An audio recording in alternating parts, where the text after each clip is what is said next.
Depois de uma longa ausência, estou de volta com o Grilo na Foto. O Grilo na Foto é um canal que eu criei com o objetivo de valorizar e preservar a história dos colegas, dos grandes repórteres fotográficos com quem eu trabalhei e daqueles que eu também muito me inspirei. Então agora, de volta no novo formato, estou iniciando aqui no SambaCast essa primeira conversa com o meu querido amigo e grande repórter fotográfico, Marcelo Pereira. E aí, pessoal, tudo bem? Consa, obrigado pelo convite, fico muito feliz, muito envaidecido até por sinal, cara, porque você falou grande fotógrafo, só se foi em altura. Não, mas sabe o que é, Marcelo? É o seguinte, ao longo dessa nossa caminhada pela vida, uma vez ou outra você me liga, uma vez ou outra eu te ligo, mando uma mensagem, e de repente chega uma mensagem, às vezes você tá meio triste, assim, meio cabisbaixo, tá no trânsito, de repente vem um WhatsApp, um áudio. Oi, Conceição, aqui é o Marcelo. É o seguinte, você tá disponível aí com o Grilo Móvel? Olha, eu tenho que ir lá para o aeroporto de Cumbica, você pode me levar? Daí chega no outro dia, ô Conceição, eu tenho um freela para fazer, mas não vou poder ir, você pode ir lá resolver meu problema? E eu sempre dando aqueles furos, porque eu também já tô enrolado com outras coisas e a coisa vai rolando. Até que ontem eu ligo pra você, ô Marcelo, tudo bem? Pô, tudo bem, todo ocupado, todo eufórico. Como é que tá? Não, é que eu tô aqui cuidando das crianças aqui, que tem um de 1 ano e meio, e chorando e trocando a fralda e falando comigo, babá. Então é essa a nossa rotina de repórter fotográfico e de grandes amigos, né? Não, com certeza, né? Porque é o que você falou. E eu fico até... É que você não contou a parte que eu vou sacanear você. Que eu fico brincando. Conceição, como é que você tá? Tudo bem? Eu sempre chamo ele pelo WhatsApp, mas eu sempre mando áudio. E sempre brincando com a voz dele, que ele é um cara, assim... inconfundível, eu diria. A voz de taquara rachada. Ah, mas é assim mesmo. Mas, ô Marcelo, agora fazendo uma volta no tempo, na linha do tempo, lá para os anos de 2001, você lá com seus 30 anos, pois é, se formando em jornalismo, numa grande turma da FIAM, mais de 60 alunos na classe, aquela confusão toda, e daquela turma toda, daquele ano, só um se interessou pelo fotojornalismo, e foi você. É curioso, como eu estava te contando. Eu comecei muito tarde algumas coisas na minha vida, né? Então eu comecei a trabalhar no fotojornalismo já tarde. Eu comecei com 31 anos, assim, logo que eu me formei na faculdade, com 31. Então, ou seja, eu já comecei tarde a faculdade, terminei aos 31. E eu estava numa empresa, na época eu estava na Porto Seguro, estava super bem, tinha uma situação super estável. Só que eu estava tendo alguns problemas internos lá e de repente me deu aqueles 5 minutos de fúria. Eu falei, cara, quer saber? Tchau, vou embora. E fui.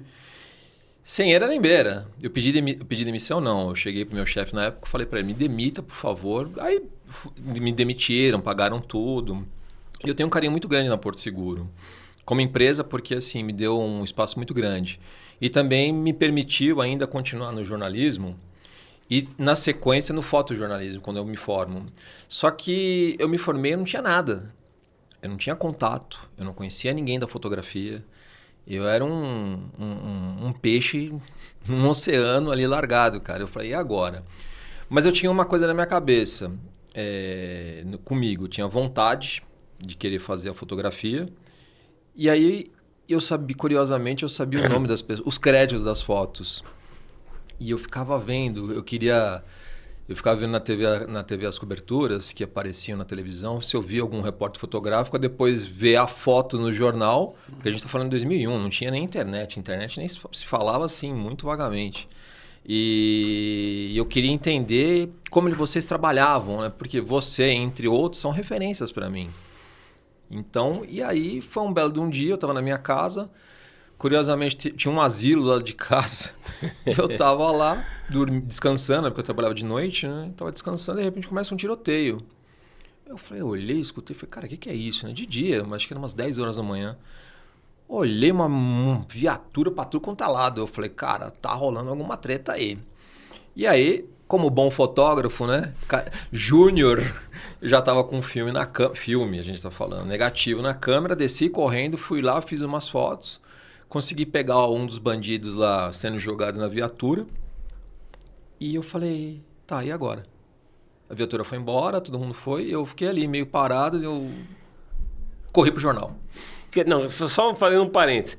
Nessa hora, você fazendo um recorte, nessa hora você já estava formado, você já tinha vivido o que era teórico dentro da faculdade, e de repente você se vê dentro do foco do que é o jornalismo mesmo. Então, quer dizer, só nessa sua iniciativa de ouvir o som, descer, você já demonstra aí um espírito de fotojornalista, que é diferente da quem ainda é um estudante. Daí o que você fez na sequência? Então, só voltando um pouquinho, só para fazer um pouco da faculdade. E é o que a gente estava falando. Da faculdade, assim, você falou 60 pessoas, aproximadamente isso. Só eu estou na fotografia, da minha turma toda. Poucos estão no jornalismo, pouquíssimos, dá para contar nos dedos.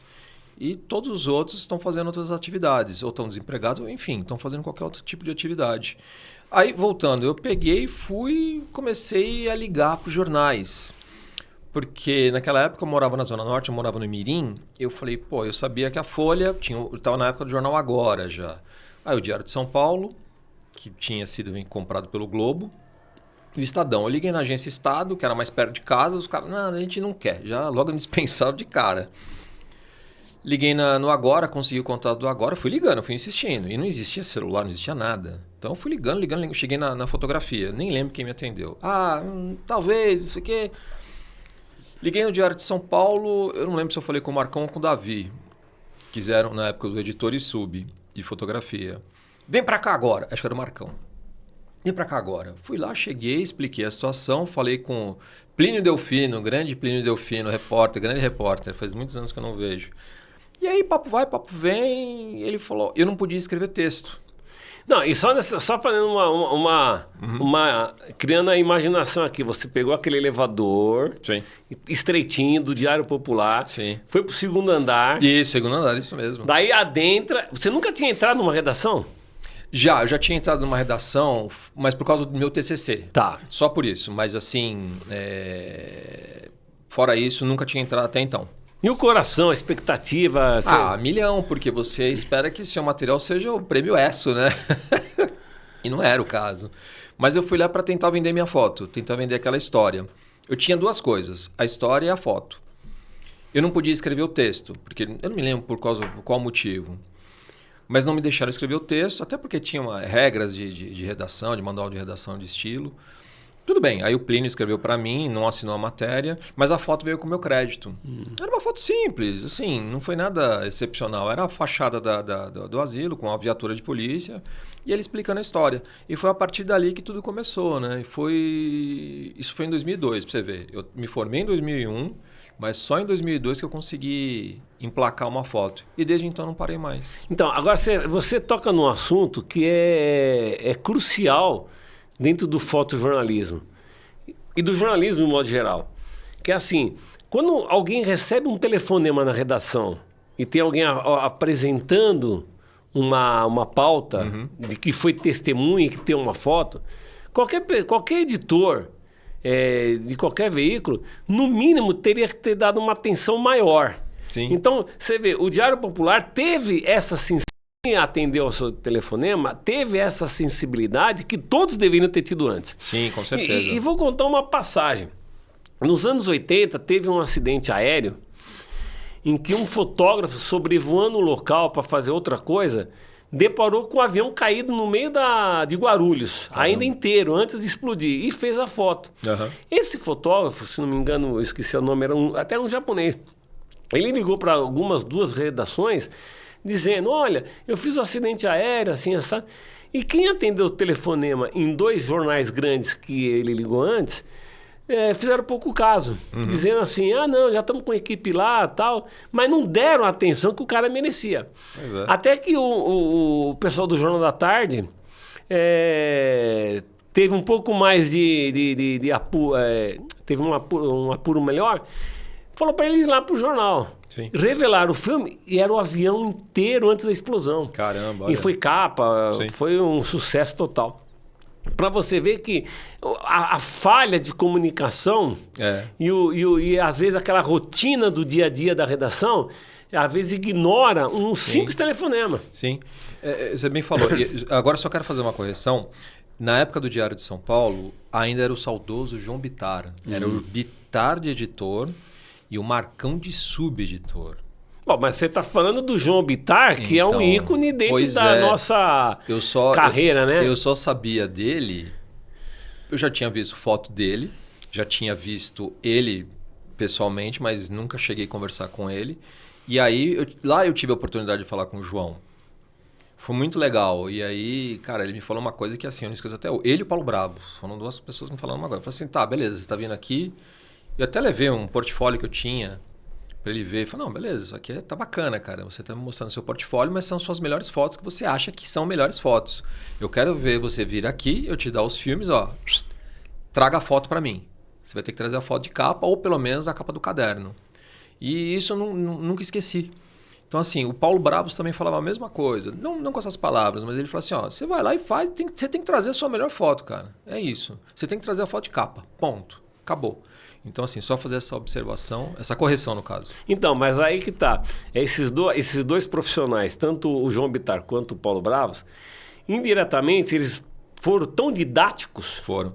Que ajudaram, de uma certa forma, na sua formação. Foi, cara. Eu acho que, como eu tive muito contato depois com Bravos, cara, ele era sensacional.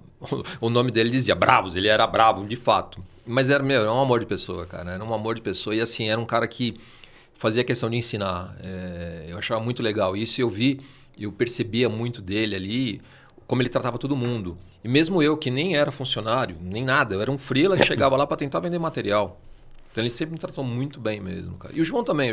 As poucas conversas que eu tive com ele foram bem profundas e bem didáticas, né? Eu posso dizer assim, porque ele me falava, cara, vai lá e faz e traga. E eu aprendi isso na vida, né? Eu falei assim, vai lá, traz e faz e traga, né? Esse que é o mais importante. Então, né, Marcelo, daí quando você tem a sua primeira foto publicada, e a partir daí, o que aconteceu? Aconteceu nada, ninguém me chamou mais.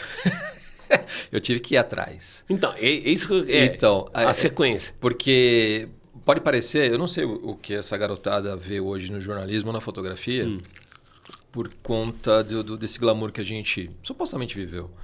Vivemos boas épocas assim, de profissão, porém, ela é árdua, ela é difícil, ela não te abre portas, você tem que abrir as portas. Também. Eu tomei muito não na cara, muito não na cara. Eu fui ignorado por muitos que hoje são meus amigos. Me vinham na rua, quem que é esse Zé Ruela? Então, hoje não, hoje são meus amigos, são colegas, que me respeitam por conta da minha trajetória. Mas, no entanto, eu era um estranho no ninho. Então, o que eu fiz? Eu ia lá pro diário, tentava, às vezes eu ficava 5 horas lá parado e não via nada, porque já tinha uma equipe formada. Aí, cara, me deu um negócio na cabeça. Falei, quer saber? Eu passando pela rua, vi um monte de buraco, um monte de lixo, um monte de tudo zoado. Bem, o jornal é de São Paulo, não é falar da cidade. O que vem hoje ser o jornal? Para fazer denúncias. Você lê matérias. Eu falei, cara, eu vou fazer denúncia. E aí, o que eu fiz? Eu comecei a fazer foto de buraco, de via tudo detonada. Conversava com alguns vizinhos. Quanto tempo tá esse buraco aí na rua? 2 semanas, a prefeitura não vende, blá, blá, blá. Lixo na rua. E foi assim. E aí eu comecei a levar esse material para o jornal, revelava, grande João Clara, revelava esse material. E aí, os caras falaram, Marcão, já nessa época, se a foto for publicada, a gente vai pagar, mas você tem que ver se a foto foi publicada. Ou seja, ninguém me avisava. Então eu corria na banca no dia seguinte para ver se a foto estava lá. E para minha alegria, muitas das vezes que eu fiz isso, esse tipo de matéria de denúncia, vamos dizer, sempre estava publicada. Eu sempre consegui bons êxitos com isso. Tanto é que eu guardei até hoje, né? De um monte de coisa que eu preciso digitalizar. E foi assim, cara. E a partir dali, do jornal... eu fui para uma editora de revista segmentada. Então, daí você ficou bastante tempo no diário? Quanto tempo? 2002, 2003, 2004... Até 2004, fiquei uns 2 anos fazendo esse tipo de trabalho. Né? Ainda era tudo digital, ainda era tudo negativo. Tudo negativo. E eu peguei, nesse período, quando estava vindo as máquinas digitais. Já tinha algumas digitais, eu não me lembro dos nomes delas, aquelas da Kodak, DCS, alguma coisa. Já estavam no mercado, poucas pessoas usavam. Eu lembro que o PP usou, acho que você também usou, acho que na época do Estadão, o Varela, o Juca Varela. Eu lembro de ter lido alguma coisa a respeito, mas eu não tinha acesso a essa. Eu lembro que eu comprei minha primeira digital, uma Nikon D70. Nossa. D70. E com ela eu fiz muitas fotos, mas antes de fazendo foto com negativo pelo jornal, eu fazia com uma Nikon FM10. Que eu tenho ela guardada até hoje, as 7 chaves num cofre, linda e maravilhosa. Cuidado para não pegar fungos, hein? Não, isso aí eu fico limpando toda hora. Mas para você ver, então eu peguei essa transição do digital, foi bom, porque eu aprendi que é o seguinte, eu não me lembro quem me falou, tá aqui, 5 rolos de filme de 36.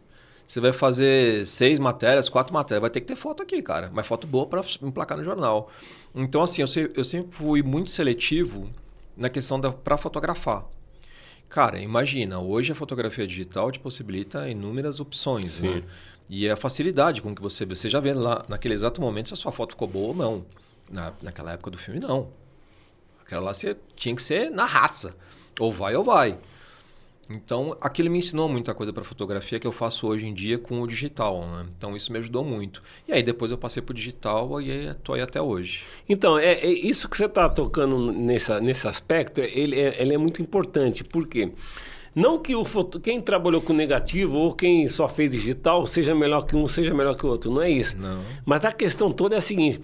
Quem vem do negativo, aparentemente, isso... Estatisticamente, eu posso dizer, por observações e tal, a pessoa fica com um olhar muito mais lapidado. Ela não banaliza tanto o olhar diante do assunto.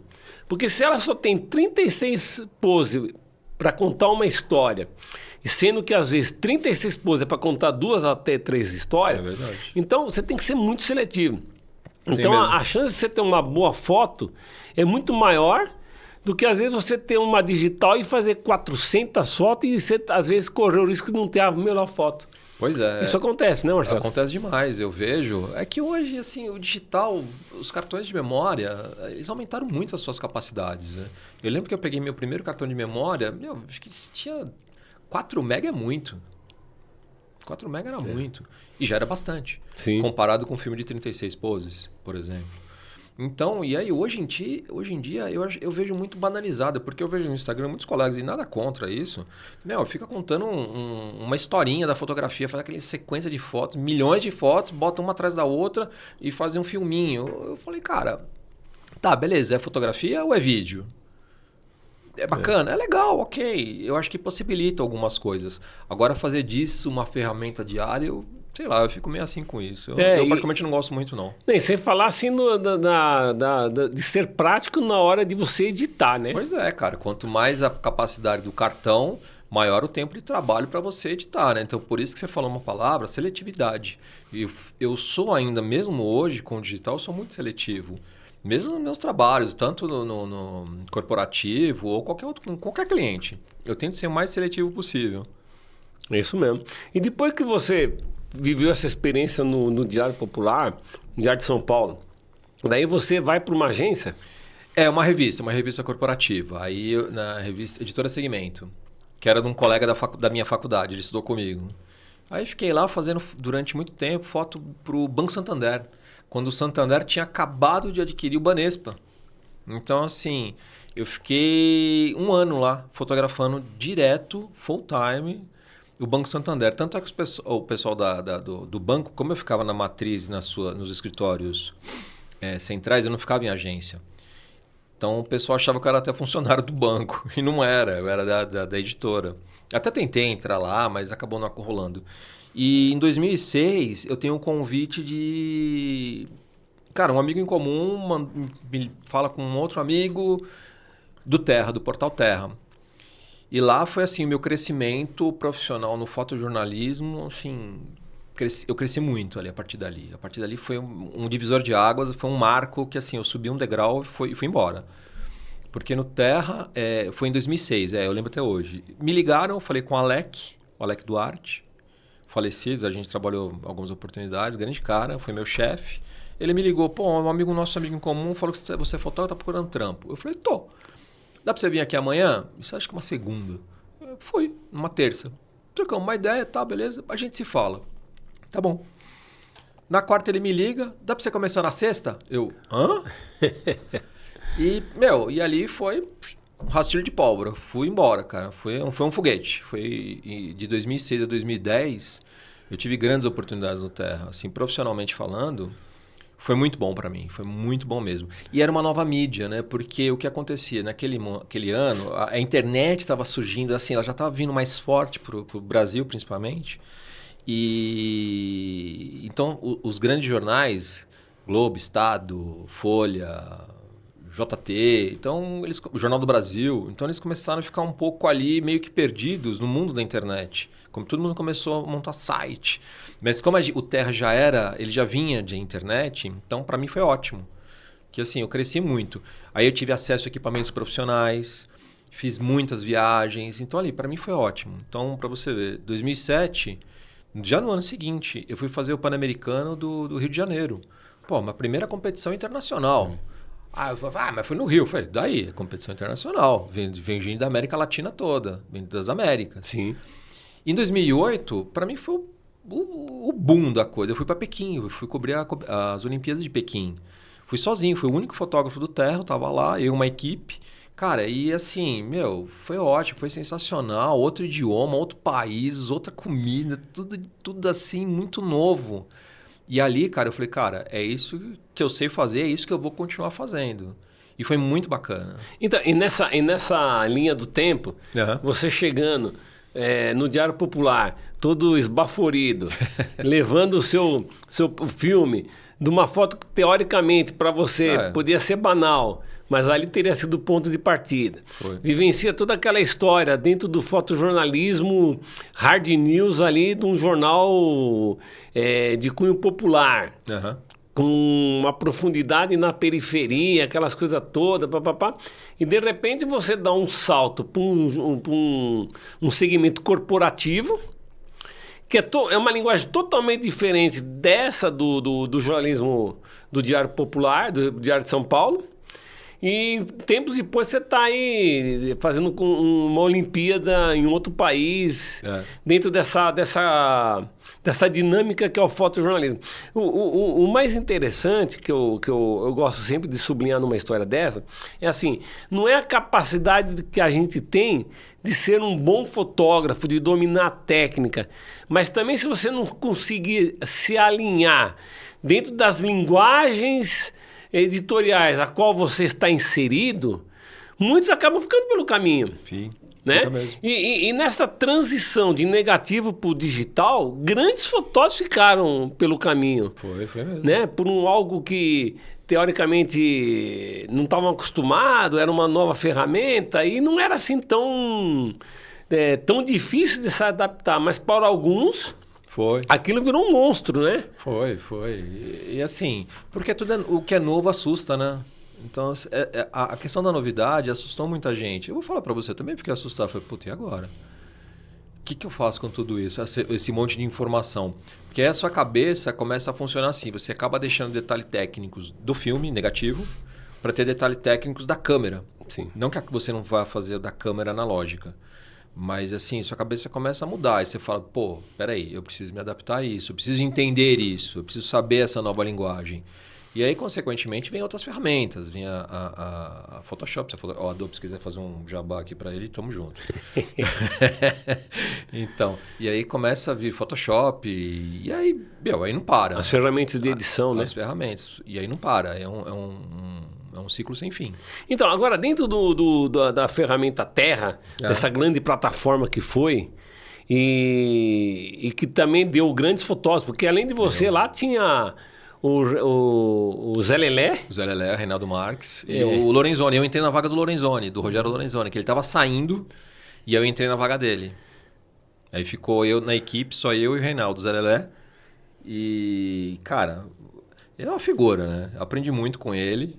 Daquele jeito dele, eu falava pra ele que ele era o baiano mais estressado que estava em São Paulo. Eu falei, cara, você é muito estressado, cara, você é baiano, não pode ser verdade isso. Tem que ser calmo. Mas foi um período muito gostoso, cara. Tivemos muitos perrengues lá, como qualquer outro lugar, qualquer redação sempre tem. fazia matérias maravilhosas, mas também a gente fazia umas matérias que, pelo amor de Deus, cara, você foi... Então, mas dentro desse clima de competitividade entre as agências, tipo, tinha o Terra, tinha o UOL, tinha as agências Folha, agência Estado e tal. Como é que o trabalho dos fotógrafos estava inserido nesse contexto? O Terra, naquela época, até hoje, ele não é um veículo de comunicação como é o Estado e a Folha e o Globo, por exemplo. Então, tirando isso, mas a gente fazia cobertura jornalística. Então, nós fazíamos grandes coberturas, fazia cobertura política, acidente, polícia, esporte, entretenimento, fazíamos tudo. Então, a gente cobria tudo isso. E na época, o UOL estava começando nessa história toda, porque a gente já tinha uma equipe formada, o UOL, acho que nem o Florido estava lá ainda no UOL. Não, ele entrou em 2007. Tanto é que eu conheci o Florido em 2007. A gente já se conhecia daqui, a gente já tinha se visto aqui em São Paulo. Mas assim, a gente começou a ter uma amizade maior em 2007, quando ele foi também para o Rio, como fotógrafo do UOL. Sim. Então, aí estava eu e o Reinaldo Zalelé, como fotógrafos do Terra, e ele pelo UOL. Então, ali começou, não digo uma competitividade, mas assim, a gente tinha um outro veículo de comunicação, o UOL no caso, que também estava batendo com a gente igual. Porque para nós, de internet, nós víamos a Folha e o Estado, mais a Folha e o Estado aqui em São Paulo, eram distantes. Porque o que acontece? Era mais o impresso ainda. O impresso estava muito, muito enraizado ainda. Eu lembro que tinha os sites, mas assim, os sites eram um pouco relevantes perto do que era o jornal, o Estadão e a Folha. Sim. Da questão do material fotográfico, quero dizer. E até mesmo de matérias de texto. Então era muito relevante. Tinham grandes nomes, passaram grandes nomes por ambos os jornais. Eu conheci todos. Mas nesse segmento internet, o que nos diferenciava? A rapidez. Às vezes nem saía sempre a melhor foto, mas a gente tinha que mandar para a redação publicar. E muitas vezes o nosso material, o meu material, por exemplo, foi muitas vezes capa da Folha. Teve um acidente uma vez de um helicóptero, eu não lembro que ano que foi, acho que foi 2007, que até como é que chama o baixinho lá? O Felipe Massa. O Felipe Massa ganhou o GP de Interlagos, ele estava até com o uniforme dele da cor da bandeira do Brasil. Coincidentemente, caiu um helicóptero do lado da redação do Terra. Nossa. Foi no domingo isso. E aí ficou aquele zum. Eu tava descendo para pegar comida, um dos seguranças me disse, caiu helicóptero. Eu falei, caiu helicóptero aonde? Aqui do lado, no terreno, num prédio, aqui do lado do TC. Tinha um buraco lá. Estavam construindo um prédio. Eu falei, sério? Sério. Eu falei, cara, quer saber? Peguei a comida, subi rapidão, peguei o equipamento, peguei uma escada. Eu falei, vai... Porque assim, eu lembrava que tinha um tapume ali, porque estava construindo um prédio. E de fato, tinha um helicóptero caído lá. As pessoas não se machucaram, né? Então o que aconteceu? O helicóptero estava saindo de Interlagos, deu uma pane. Aí o cara conseguiu pousar ali naquele buraco ali, cara. E as pessoas saíram... E essa foto aí foi, coincidentemente, capa da Folha. Saiu no Terra, mas aí o Terra tinha um acordo com a Folha, eles usavam o nosso material e eles acabaram publicando na capa. Caramba, hein? Então, para você ver. É a questão do faro jornalístico. Então, tá acontecendo? Pô, cara, vamos lá ver. Eu já tô aqui mesmo, cara. Paciência, vambora. Então, assim, eu fui atrás. Mas eu nem imaginava que eu tava fazendo uma foto que poderia sair na Folha em qualquer outro lugar. Eu tava fazendo uma foto que saiu no Terra. Eu tava vendendo o meu veículo, fazendo a foto pro veículo que eu trabalhava até então. E o que você está dizendo aí é muito interessante. Por quê? Porque a gente hoje... Eu sempre falo que qualquer um que trabalha em qualquer segmento jornalístico, ele acaba sendo membro de uma agência internacional, porque a mesma foto que pode estar saindo num jornal pequeno do interior, pelo impacto da notícia, ele ganha o mundo. Sim. Então, por isso que é muito importante, antes de mais nada, que a gente tenha a sensibilidade de tentar, sempre dentro das condições que a gente encontra, mesmo sendo uma pauta, por mais simples que possa parecer, trazer a melhor foto. Sim. Porque a gente nunca sabe qual é o interesse de outras pessoas por aquela imagem, que pode ser banal para um, mas de repente pode virar assunto de capa de outro jornal. Então, se o repórter fotográfico não tiver motivado em fazer um bom trabalho, independente de onde vá publicar, ele está perdendo uma grande chance de ter um trabalho reconhecido. Sim. Porque essa motivação é algo que está dentro de cada um de nós, né? Sim. Essa curiosidade, essa... Com certeza.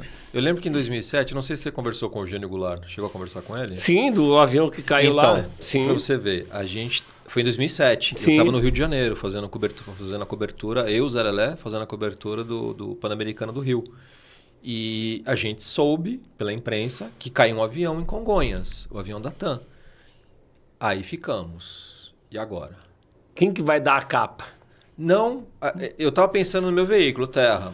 Será que tem alguém lá? Não tinha ninguém, porque eram só 2 fotógrafos. Nós 12 estávamos no Rio. Aí a gente conversou com a nossa chefia, ele falou, não, vocês vão ficar aqui fazendo a cobertura e a gente vai pegar foto de agência. Cara, a foto do Eugênio, por exemplo, rodou esse mundo 3, 10 vezes. Aquela foto da cauda do avião da TAM pegando fogo, no vermelhão ainda. No vermelhão, cara. Então, assim, pra você ver, foi um momento... Eu acho que ele morava lá perto, ou mora lá perto. E quando eu conversei com ele, ele contou os bastidores dessa foto. Ele estava no apartamento, desceu e foi lá fazer. Então, olha que coisa. É a questão da oportunidade. Tudo bem, ele já era fotógrafo nessa época do Diário de São Paulo, na época do Dipo até. Mas ele foi lá levar a notícia, mostrar aquilo. Às vezes nem sempre é legal a gente mostrar acidente, mostrar tragédia. É chato, é triste pra gente também. Sim. Eu sofro muito também com tragédia, me incomoda muito. Mas assim, alguém tem que fazer esse trabalho. E outra coisa, independente da pauta, nós somos contadores de histórias, sejam elas boas ou ruins. É verdade. Né? Então, se a gente desenvolver um dom e aperfeiçoa a técnica de ser um bom repórter fotográfico, a gente está sujeito a abrir frequência para todo tipo de assunto, né? Com certeza, com certeza.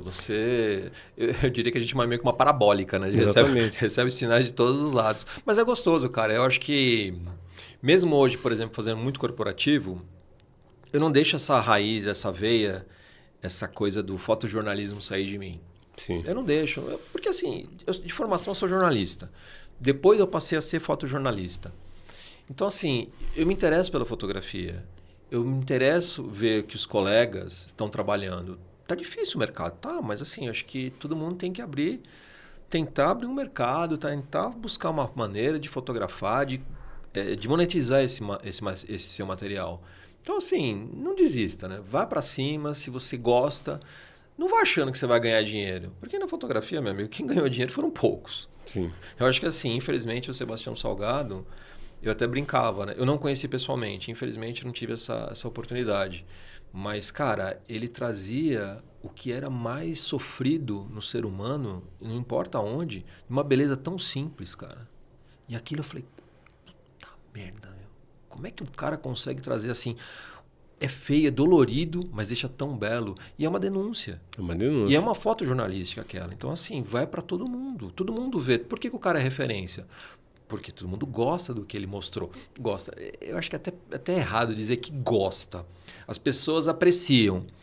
Mas acho que você precisa entender muito da história do que ele fez ali, por exemplo. E aí a gente aqui, num outro universo, um universo mais micro da nossa vida...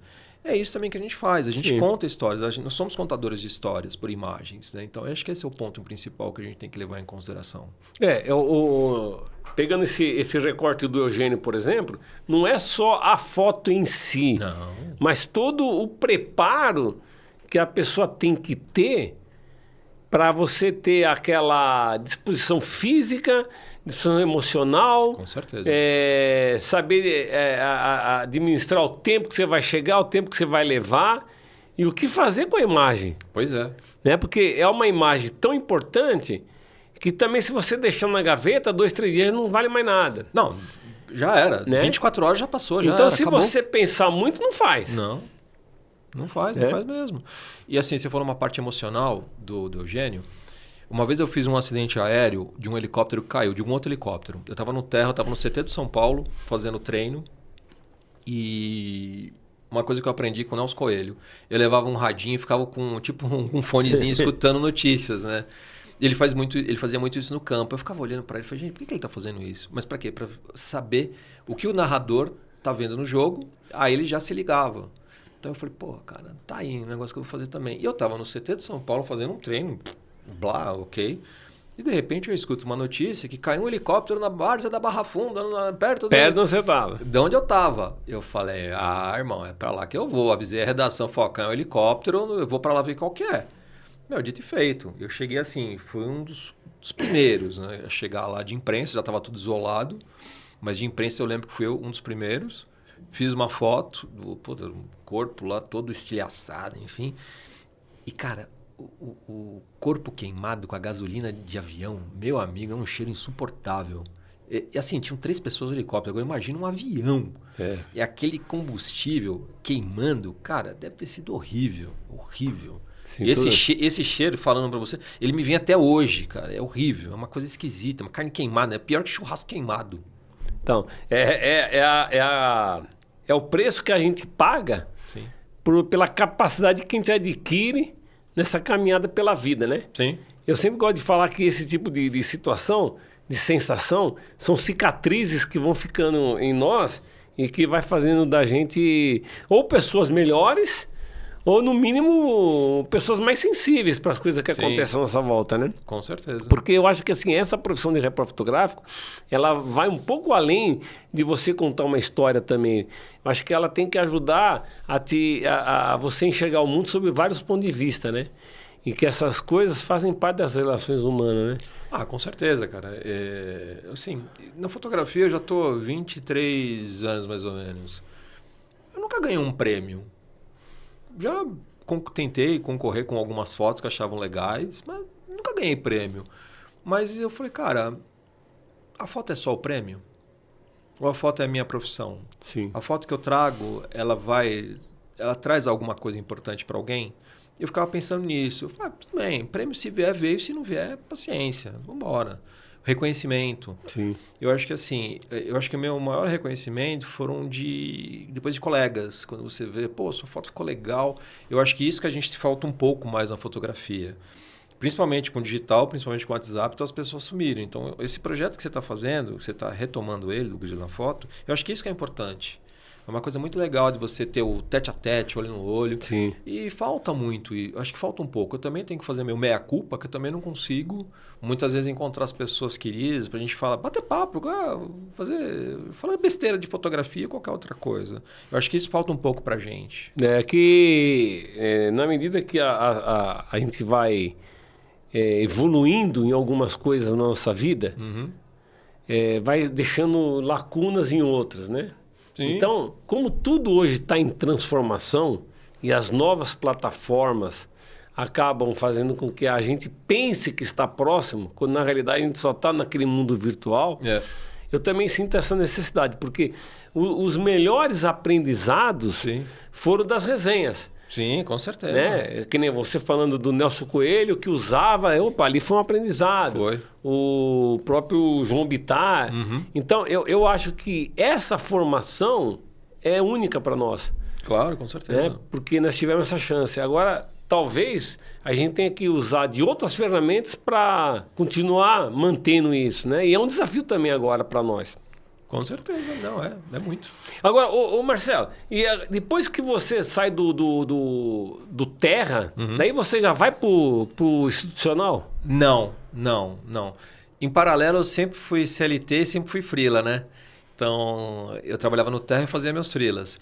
Não, cara, eu saí do Terra, depois de grandes coberturas, eu tive um convite para ir ser editor de fotografia no Diário de São Paulo, que aí o grupo do J. Ávila comprou o Diário da Rede Bom Dia, e ali mudou tudo, eu fui ser editor. Então, ou seja, eu comecei no jornal como freela e de repente eu viro editor de fotografia. Quer dizer, aquele menino de 31 anos no jornal todo troncho assim, meio, aí o que eu faço? De repente volta. Cara, volta. É muito louco isso. E era muita cobra criada ali, cara, muito fera, tinha muita gente fera naquela época. E eu cheguei lá com uma missão... tipo, de dispensar algumas pessoas. Eu falei, cara, mas eu nem entrei. Eu já vou ter que dispensar, cara. E eu nunca tinha tido esse cargo, né? Sempre fui fotógrafo. Foi ali que eu comecei a ver a parte de trás do fotógrafo. Quem segura a bronca do fotógrafo? O mesão, as conversas, as reuniões, reunião de pauta, fecha caderno, escolhe foto, briga com um, briga com outro. Mas foi um grande aprendizado que eu tive como editor de fotografia. E aí, só completando, como eu já tinha feito a cobertura de Pequim em 2008, o Terra tinha os direitos também das Olimpíadas de Inverno de 2010 em Vancouver. Tá. E aí eu não pude ir para Vancouver. Eu tenho a credencial de Vancouver, eu brinco, eu tenho 4 Olimpíadas, mas uma eu não fui. Pô. Então, mas por quê? Eu até tentei negociar com o diário, os caras falaram, não dá, você precisa vir. Eu falei, puta merda. Aí o Zé Lelé foi no meu lugar.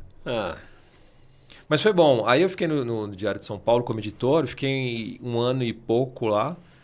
Infelizmente, o jornal tem os seus passaralhos, né? Então, aquele facão lá que já era. Rodei nessa época, aí eu volto pro institucional, isso em 2011.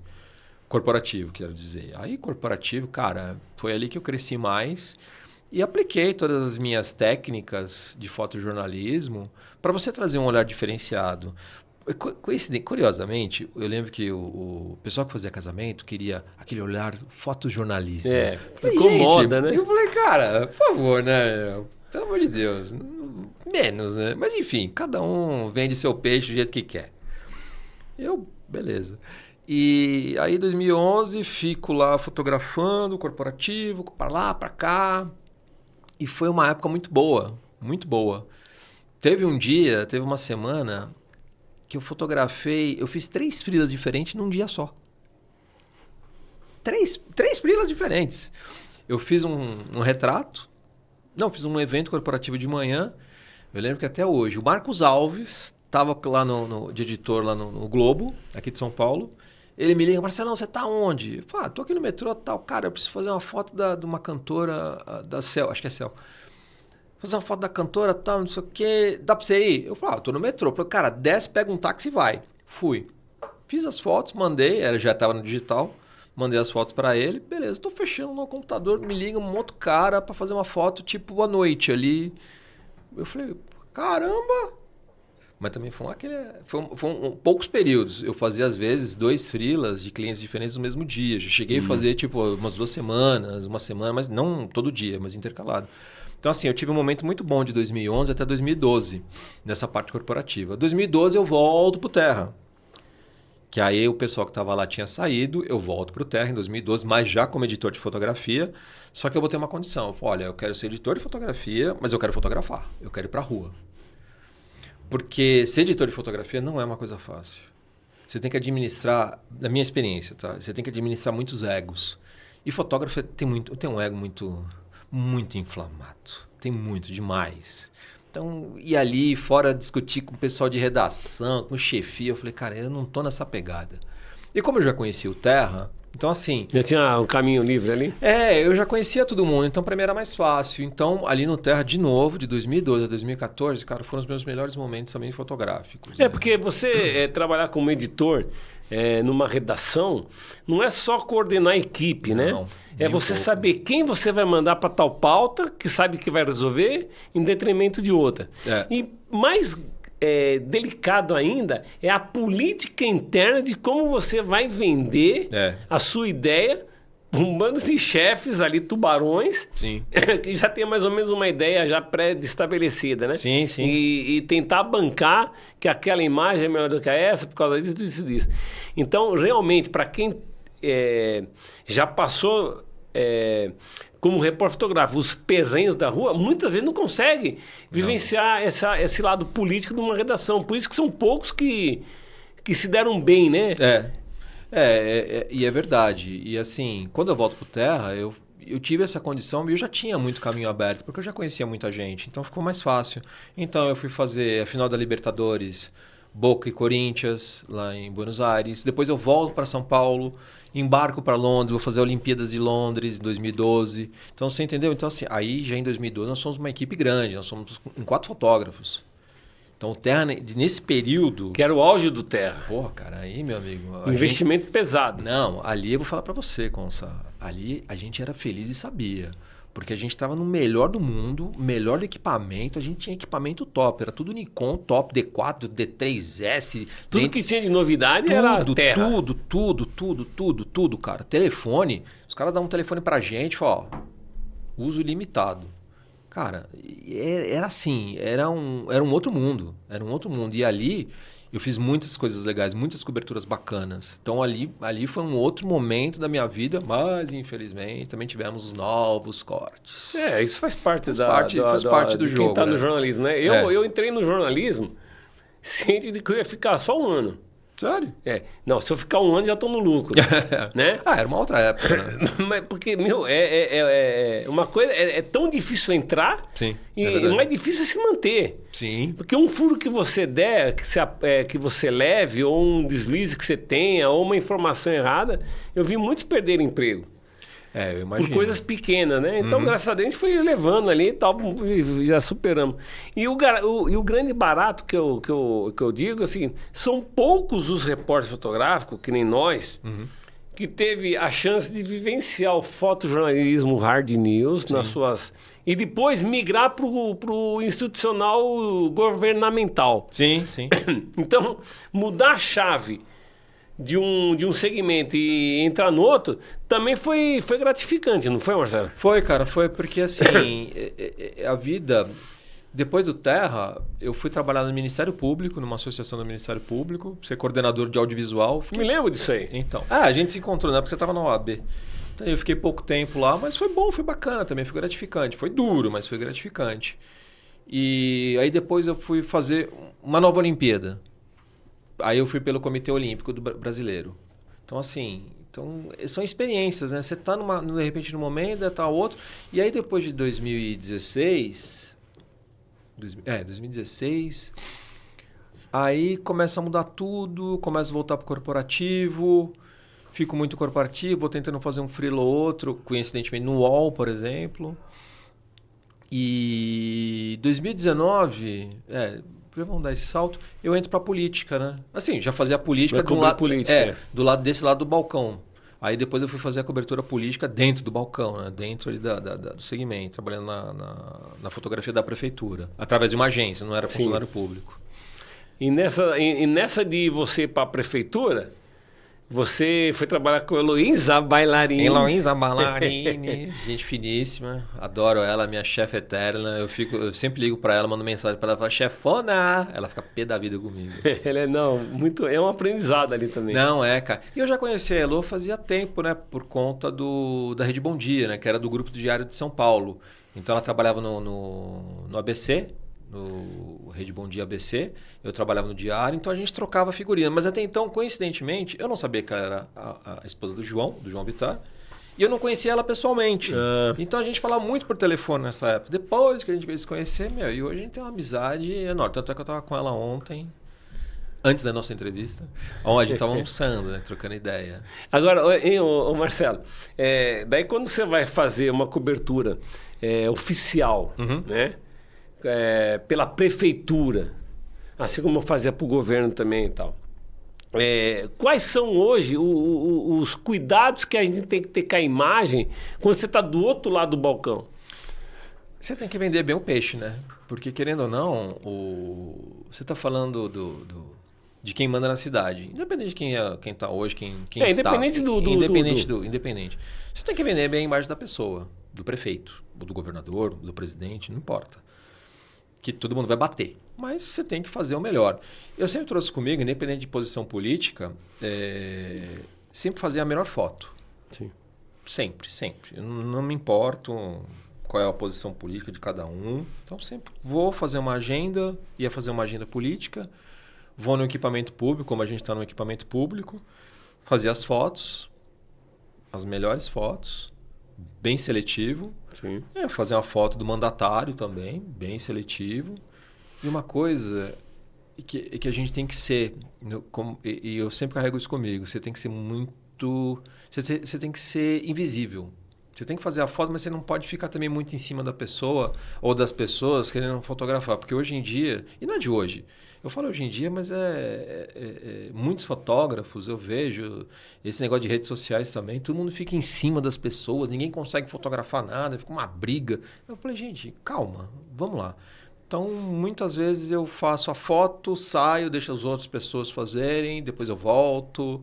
Então, assim, eu tento ser o máximo invisível possível, mas sempre com a percepção que eu tenho que trazer uma boa foto para ser publicada no site, na rede social, do veículo que eu estou trabalhando. No caso, era um governo. Então, assim, tentar trazer a melhor foto e a melhor história.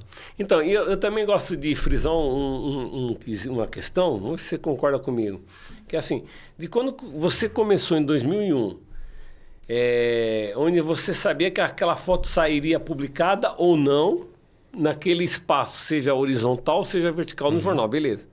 Hoje, acho que a preocupação nossa é muito maior, né? Porque você não tem só um espaço horizontal e vertical, você tem várias outras plataformas que vão utilizar aquela imagem, Instagram, Facebook, lá, que também tem outros tipos de leitura, né?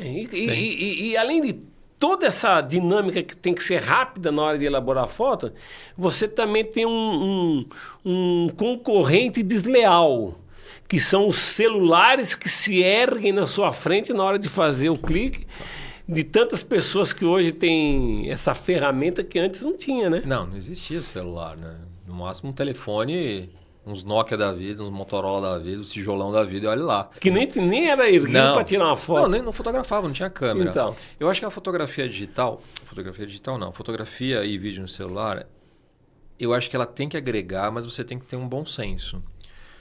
Muitas vezes eu vi muitas pessoas utilizando muito mal essa ferramenta. E é o que você acabou de falar, levanta todo mundo. Eu falei, gente, calma. Acho que, assim, não é para tanto. Mas acho que é um pouco eu acho que o mundo vive um pouco de uma ansiedade não digo de informação, mas de ter alguma coisa, de registrar primeiro que todo mundo, para postar no Instagram. Eu falei, cara, ok, tá bom.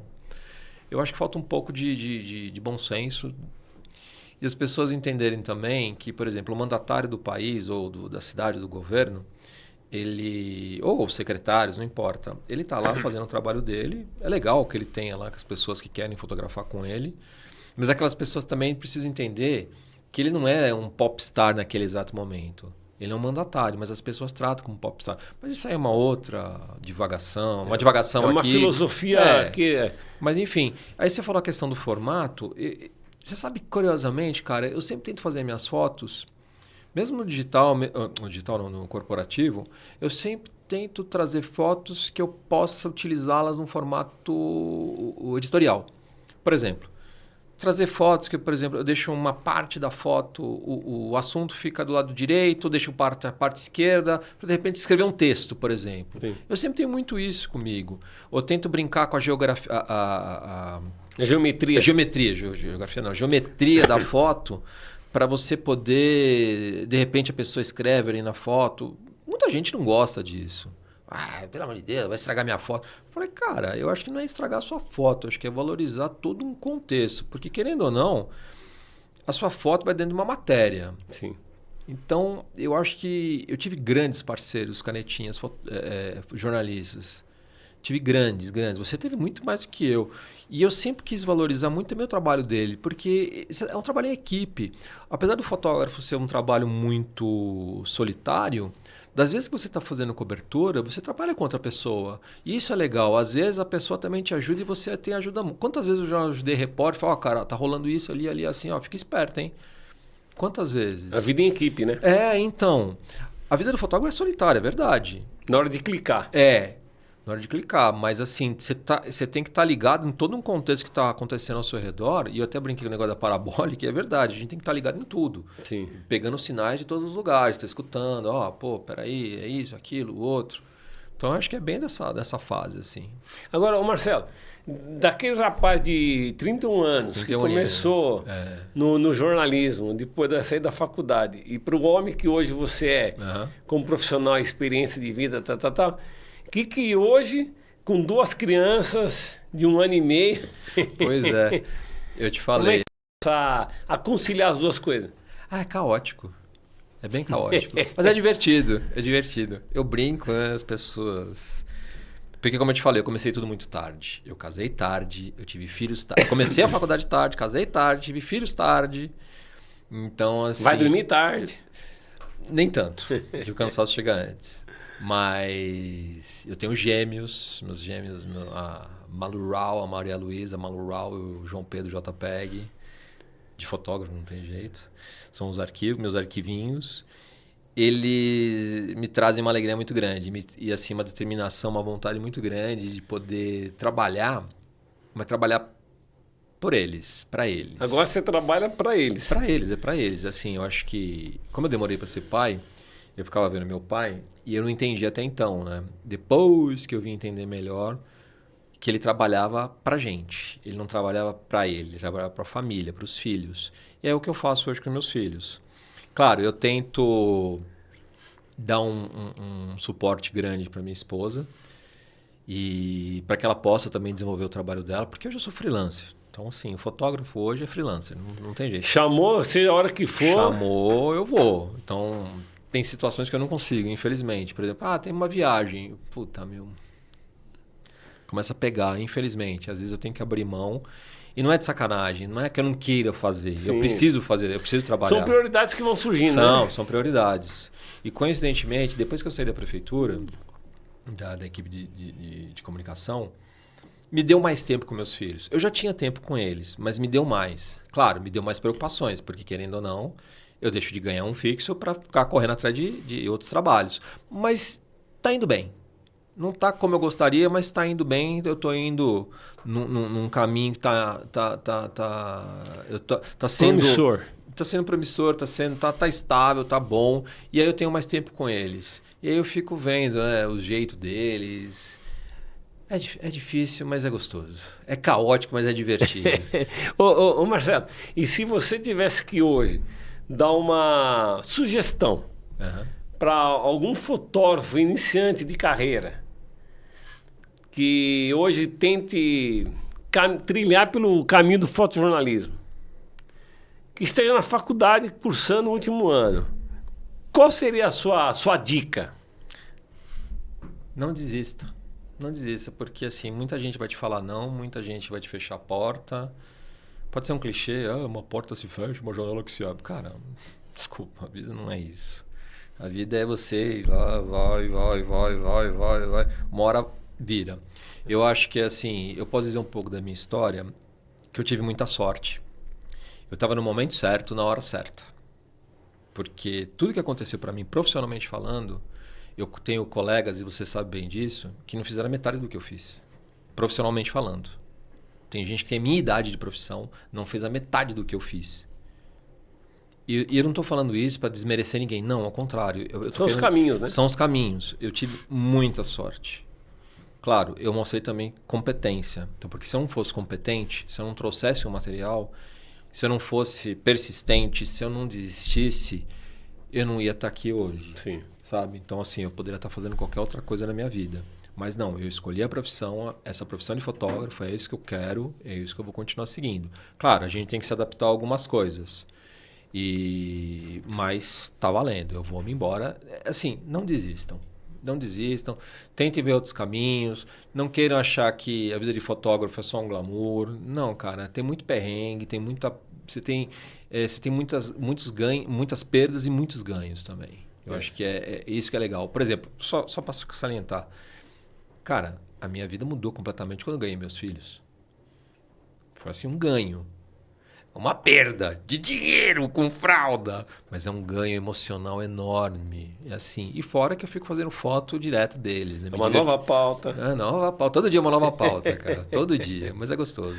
Ô, Marcelo, eu queria te agradecer. Eu que agradeço. Porque, estar aqui com você é muito legal. Por dois motivos. Primeiro que a gente já se conhece há bastante tempo e tal. E que, teoricamente, também você foi meu chefe. Porque quando eu fui fazer uns freela lá na prefeitura, você era o subchefe, lembra? Verdade. Então, eu acho que essa troca de energia é muito legal. E eu acho que nessa minha retomada com o projeto Grilo na Foto, eu acho que a gente pode trazer muito as histórias dos colegas, né? Sim, sim. E de perseverança, de luta. E de mostrar que a vida a ferramenta que a gente mais utiliza é justamente a força de vontade. Com certeza. Para abrir portas, para superar os não. E eu queria te agradecer por você ter ontem, no meio da troca de fraldas do banho e da criança caindo ouviu, no colando, aí vai enrolando ali e tal. Você, não, eu vou sim, peraí, caiu água aqui, não sei o que. Mostra o áudio depois, se tiver oportunidade, porque foi bem isso mesmo. Pô, Kansai, eu que agradeço, cara. Eu fico muito feliz pelo seu convite. Foi em cima da hora, mas assim, você sabe que eu vim por carinho, eu tenho um carinho enorme por você. Admito que eu não consegui ver muitos grilos na foto, mas a sua história dá um livro, e as pessoas precisam saber mais da sua história. Porque as suas histórias, Conceição, de escoteiro. Escoteiro doido. Meu amigo, bom. É muito bom, cara. Todo mundo que eu encontro, assim, pessoas novas de fotografia, falou, vocês têm que conhecer o José Luiz da Conceição. Procura no YouTube, José Luiz da Conceição. Cara, é muito bom. E eu fico feliz, cara, e você falou uma palavra, legado. Eu acho que isso que você está fazendo aqui é interessante, porque isso aqui vai ficar para o futuro, isso aqui vai ser guardado. Vai estar lá, vai jogar lá no YouTube ou qualquer plataforma que seja, vai estar lá por um vídeo, por foto, por isso, por aquilo, vai estar numa mídia isso. Essa história de tantas outras pessoas aqui, algumas já se foram que você fez aqui com Orlando Brito, eu conheci ele pessoalmente, mas um baita de um cara, e entre outros, o Evandro Teixeira, foram referências para você. Você foi referência para mim, eles foram referência para mim, então, ou seja, é um legado. É um elo, né? Sim, é um elo. É um elo que vai se criando e não se quebra. Sinceramente, não se quebra. Isso aí. Consá. Grilo na foto. Ó, tamo junto. Valeu, Consá. Obrigado.